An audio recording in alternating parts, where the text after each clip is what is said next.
اللہ اکبر اللہ اکبر لا الہ الا اللہ اللہم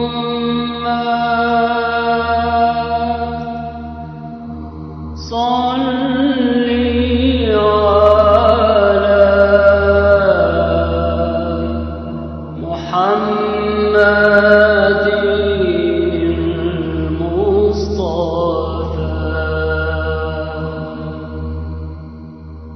ربی اشرح لی صدری ویسر لی امری واحلل عقدۃ من لسانی یفقهوا قولی.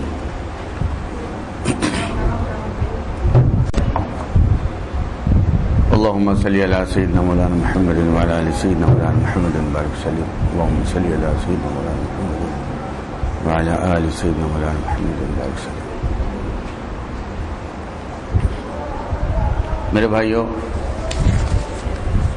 مجھے جو موضوعات دیے گئے ہیں اس اعتبار سے بات کرنے کی اہلیت ہے ہی نہیں ہے مجھ میں، یہ میں اپنے آپ کو بہت ہی کمتر پاتا ہوں، لیکن ایک ذمہ داری کا احساس ہے کہ جو کچھ میرے دل میں ہے اگر وہ حق ہے اور وہ نہیں بتایا، میں نہیں بتا سکا، تو جس طرح سے اللہ رب العالمین نے ہر نعمت کے بارے میں مجھ سے سوال ہوگا، اگر وہ سوال مجھ سے کیا جائے پھر آپ لوگ جواب دے دیں کہ ہم کو نہیں بتایا گیا، تو میری پریشانی، میری پکڑ ہو جائے گی دنیا میں بھی اور آخرت میں. اس احساس کے تحت کچھ باتیں بول رہا ہوں، اور اگر جو باتیں آپ کو معلوم ہے اور پھر بھی ڈبل بتائی گئی تو اس کا کوئی نقصان نہیں ہوگا. تحصیل حاصل کوئی بری بات نہیں ہے، حاصل ہوئی تو چیز کو پھر دوبارہ حاصل ہو، کیا خراب بات ہے مجھے نہیں معلوم ہے، اور وہاں پکڑی جانے والی چیز ہے وہ ضروری تھی اور ہم اس کو غیر ضروری سمجھتے ہوئے اگر چھوڑ دیا جائیں تو یہ بڑی مشکل بات ہوتی ہے. اور نبی اکرم صلی اللہ علیہ وسلم نے جو فرمایا کہ جب کبھی بھی دین کی مفہوم بول رہا ہوں میں، آپ عالم علماء ہیں، الفاظ کے پیچ و تاب میں مت رہیے اور میرے کو الفاظ کے اونچ نیچ میں پکڑیے نہیں. میرا موضوع قلب ہے،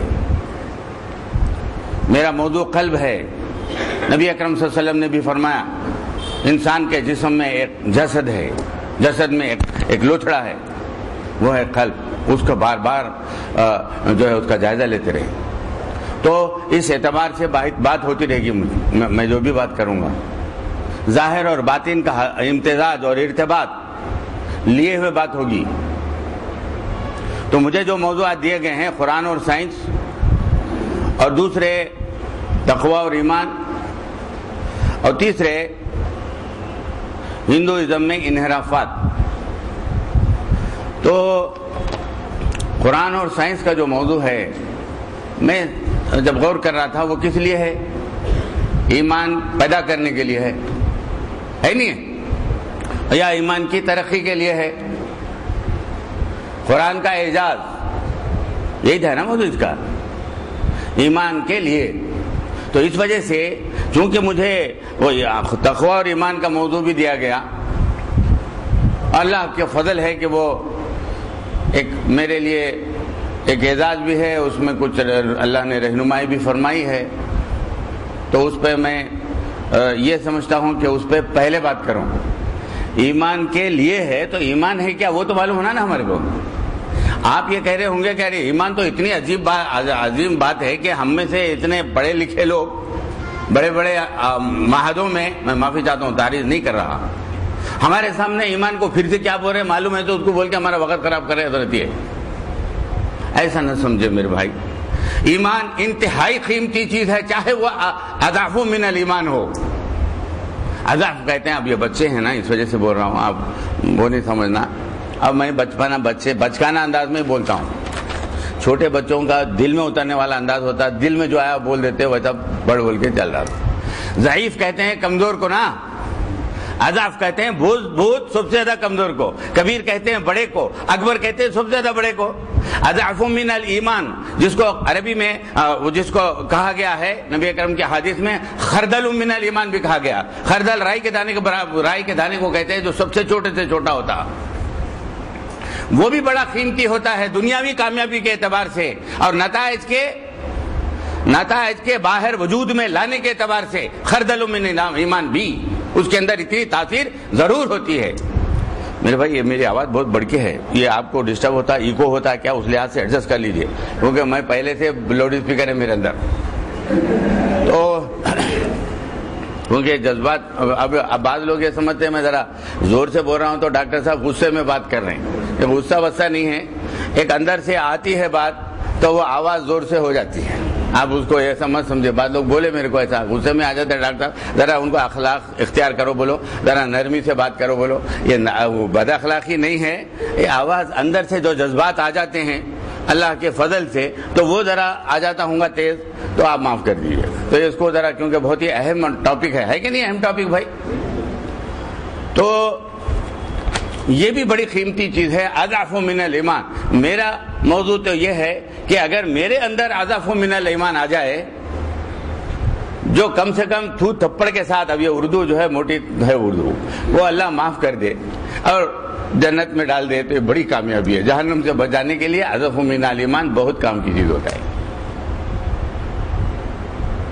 تو یہ کیا ہے, یہ بھی اپنے اندر ہے نہیں, اس کا حساب لگا لینا ہے کتنا ایمان ہے. حدیث میں نبی اکرم صلی اللہ علیہ وسلم کی آیا ہے, حاسبوا قبل ان تحاسب, حساب لگا لو اپنا قبل اس کے کہ تمہارا حساب لیا جائے. کائے کا حساب بھائی میرے بھائی؟ ایمان کتنا ہے, یہ اہم ترین موضوع ہے. حضرت عمر رضی اللہ تعالیٰ عنہ کو محمد صلی اللہ علیہ وسلم کے مبارک ہونٹوں سے بار بار یہ بات بتائی گئی کہ تم جنتی ہو, میں نے خواب میں دیکھا, تمہارا محل دیکھا. مگر پھر بھی حضور صلی اللہ علیہ وسلم کے بعد صحابہ سے کہتے بھائی میرے اندر ایمان ہے نہیں, دیکھو میں منافق تو نہیں ہوگا, دیکھو کیا وجہ ہے بولو.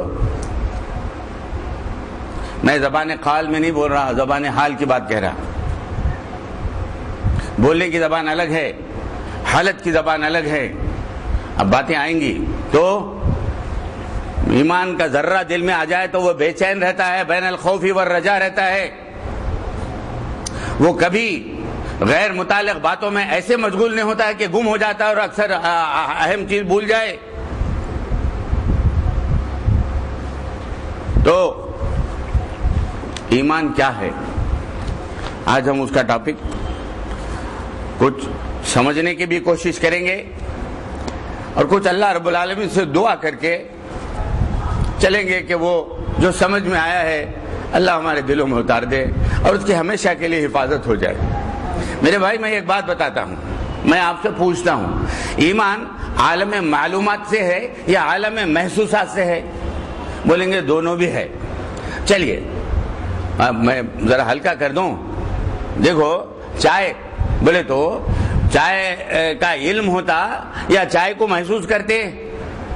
پھر اور ہلکا کرتا ہوں میں. دیکھو چائے بولے تو دودھ, پتی, شکر اور پانی, یہ تو لکھنے میں آتا نا, ہاں اس کو معلومات بولتے ہیں. علم کہاں ہوتا؟ پہلے دماغ کا علم بول رہا ہوں, پھر بعد میں پکڑیں گے دل میں بھی ہوتا, وہ آئیں گا ایسا ایسا.